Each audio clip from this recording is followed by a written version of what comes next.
What a week. Hey friends, happy Thursday. Today is Thursday, February 9th, 2023, and this is my quilty vlog. In my weekly vlogs, I like to share with you status and updates for the projects that I'm actively working on and goals that I've set for myself for the next week. But before we dive into all that, I want to touch on a couple of important milestones that transpired this past week. The first one is my daughter's milestone, and that was her very first band concert. My daughter Zoe is in the 6th grade and plays saxophone with the school band. She's been involved with music for a while. She started off with piano and then spent about 2 or 3 years taking private lessons on violin. And this past year, she's been taking lessons on the saxophone, but this is her first time being part of a school band. The band all got together and did a beginning band concert for family and friends last week, and they did an amazing job.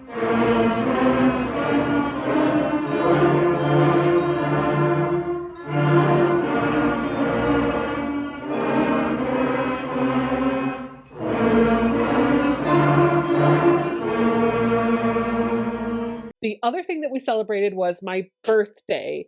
We had some birthday shenanigans happening here. Donna from Handmade by Ying and Tucker from Tucker's Sewing and Quilting, those showed up on Friday and surprised me with a wonderful weekend. It was an exhausting weekend. There was a lot of stuff we did, but it was a weekend full of cherished memories. When I look back at this past weekend, I remember a dinner picking crabs with family and friends. I remember shopping with friends at some quilt shops. And I remember Tucker laboring over the long arm to work on my Beachy braid quilt. It was a blast. And I think everybody that was involved in making my weekend special. So if you sent a card, if you sent birthday wishes, if you were physically here, thank you. I love you. And it meant the world to me. By the way, if you want to see what some of that shenanigans looked like, you can check out my live stream from February 3rd, 2023. My mom, my friend Mary, Donna, Tucker, and myself all somehow managed to cram into the frame of a single camera and share some microphones so you could hear all of the fun that was happening in the studio that night. Okay, so let's get to the project updates. What did I get done this week? Well, because I had a house full of guests that were not expected, the lofty goals that I set for myself this past week all didn't get accomplished, but that's entirely okay. I got to spend some time with some loved ones, and that is more important than making progress in some of my projects. But I did still make progress. First up is the Beachy braid quilt. I have finished piecing this. It's all put together, but I was really struggling because there was a ton of fullness in the quilt and I didn't know exactly how to handle it. So I was gonna pass the buck and send it off to Tucker. So when he showed up Friday with Donna, I was really excited to be like, oh, for my birthday, would you pretty please quilt this for me? And he did. Before he left on Sunday, the whole quilt was quilted. In fact, it's still on the long arm. I haven't even pulled it off. He did this kind of wavy design all over the center of the quilt, and then in the borders, he did feathers because if you know Tucker, Tucker's all about feathers. It looks phenomenal. And I will tell you, Donna actually did part of a feather, and I did part of a feather too because Tucker was trying to teach us feathers. And we both did a little bit and said, okay, you finish it. I got a few books for my birthday, and you can't have a book without a bookmark. I've always seen those fabric bookmarks that go on the corner of your page, and I think they're absolutely adorable. So I looked around online and found a really easy pattern, used the measurements, and made several of those. After I made a few out of scrap pieces of fabric, I decided it was time to pull out the heavy hitter, and I grabbed a charm pack from my stash and I turned that charm pack into a volume of bookmarks. Some of them were sent home with Tucker, Donna, or Mary, and I kept several for myself. My dwell wall hanging last week was completely quilted and ready to be bound, and I wanted to get that done, and it's done. Mary didn't teach me how to bind because I had too much other stuff going on. So she actually did the binding for me. I tacked it down to the front, pressed it, and even clipped it around to the back. And she hand stitched all of the binding around the back and even helped secure the sleeve that's on the back of the quilt.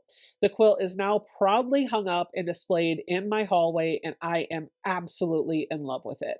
The Jolly Bar 4 quilt along is going amazingly well.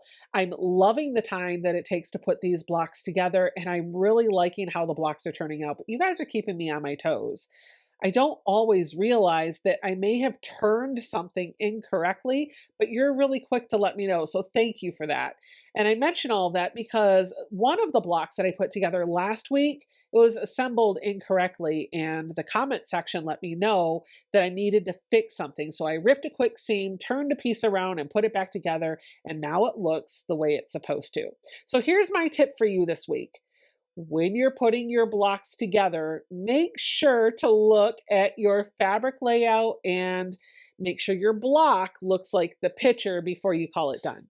Because what are we on, week 4 now? And 2 weeks I've messed it up? Yeah, you're welcome. The blocks that we put together this week actually were pretty easy. The second one was a little bit more time consuming. The first one was just putting together 4 units of the same block. The block was actually pretty easy to sew. It used some background fabric, but then it wanted 2 matching Jolly Bar prints for each block. So you needed 4 sets of Jolly Bar prints for a total of 8 of those 5 by 10 pieces. If you're working with a layer cake, that just means you need 4 layer cake pieces. The second block was a big block, and it took a little bit longer to put together. You built out 4 scrappy blocks and sewed them together to make a humongous block. The instructions wanted you to pull 8, I believe it was, Jolly Bar pieces, but it didn't want them to be matching. I guess you could have made them matching if you wanted to, but I decided to go for super scrappy. So I pulled 8 different prints and I got to work. Ultimately, what I chose were 4 prints of flowers and 4 prints of like a gingham check. Make sure when you're putting that block together, though, that you're paying attention to how the white squares in your 4 patches are laid out as you're putting your setting triangles on and then sewing the blocks together to make the massive block. Since I am finishing some of my quilts, I allowed myself to start a new project, and this is one that I've been really excited to do for a while. I pulled out the Atomic Starburst quilt pattern from Violet Craft. This is a pattern we got a couple years ago in a sew sampler box with, I believe, some Palm Canyon fabric. And listen, the only reason why I know that is because the pattern actually references Palm Canyon fabric. So it's not like I actually remember every fabric and pattern combination that's in each of our boxes. The pattern is, I think, very modern. It leaves lots of negative space for a lot of fun to quilt, and it features some FPP blocks. I've wanted to do this for a while, but I never really felt confident enough in my FPP skills to really tackle it, so it's been sitting on the shelf for a bit.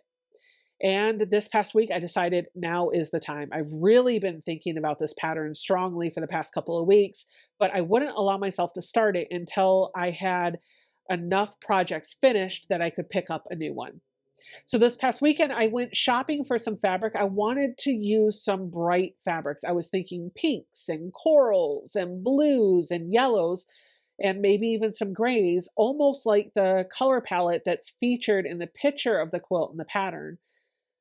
But I couldn't find the colors that I was looking for. Nothing was speaking to me. I went to the quilt shop, I pulled bolt after bolt after bolt, and I just couldn't find the right palette.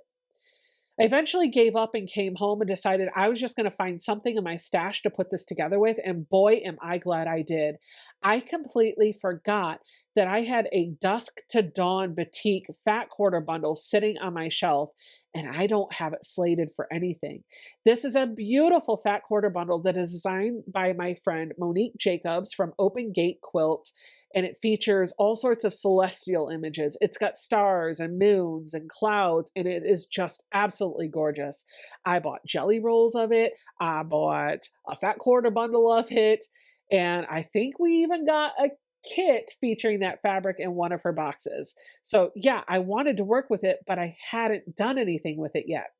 I decided to pull that fat quarter bundle down and use some blank white, some stark white for the background and put this together. As of the recording of this video, I have pieced 10 of the needed 20 paper piece stars. Everything else is cut out and ready to sew together, but I got to get all of the stars sewn together. Apparently, paper piecing is going to be in my future for at least a little while because Mike Odell from Legit Kits reached out to me and asked me if I was up for a challenge. After we talked a little bit, I said, "Challenge accepted!" And we're going to see if this actually works. He asked me if I would be willing to put together one of his kits, and I'll be honest, I wasn't sure I wanted to say yes. When my friend Tiffany started working on her Skullover kit from Legit Kits, I wanted to buy one, but two things stopped me. The first one was the price tag. These kits are really expensive. There's just no way to beat around the bush. They're a little pricey. But the second reason, and the one that's probably really kept me from taking the plunge, is the amount of detail that goes into one of these quilts. If you haven't looked, the quilts look like paintings. They are so detailed. And I felt like it was going to be over my head and I wasn't going to be able to do this. And so I've just kind of shied away from it. I feel like it's a kit that's going to be expensive and it would be over my head and I wouldn't be able to do it. So I couldn't justify the cost and I'd walk away. They're beautiful. Don't get me wrong. I think they're great, but I wasn't sure I could do it. Mike, however, told me he thinks I can. So rather than pulling a big quilt like Tiffany did, I just opted for a small one that he said would be quick to sew. I got the Ursula Minor, which is a really cute little baby polar bear that I'm going to try to put together. I am not going to do a tutorial on how to do this. I am not going to walk you through every single step, and I'm not even going to start it this week. Once I have my Atomic Starburst quilt finished, then I will pull that kit out and I will work on it and I will show you my progress every week in my vlogs. But if I'm being honest, my brain can only handle one FPP project at a time. So that one's got to wait until the Violet Craft pattern is done. Let me know in the comments down below if a legit kit is something that you would consider and if you're excited to see me put together the polar bear. So that was this past week, and I honestly didn't think I accomplished that much until I sat down and wrote out my outline for my vlog. And I actually got a lot of stuff done, especially considering I took a long weekend to celebrate my birthday with family and friends. This next week, I've got some fun goals for myself. I want to square and bind the Beachy braid quilt and make a label for it. I also want to finish all of the stars for the Atomic Starburst quilt from Violet Craft. I do want to quilt my Scrappy Love quilt, so I'm hoping to get that loaded onto the long arm soon. I want to do that Bliss Block 7 somewhere along the way, and of course, I want to keep up with the Jolly Bar 4 quilt along. Lots of things that I need to do over this next week, so I need to get busy. Thank you guys so much for tuning into my weekly vlog, and I'll see you guys all on Friday night. Bye!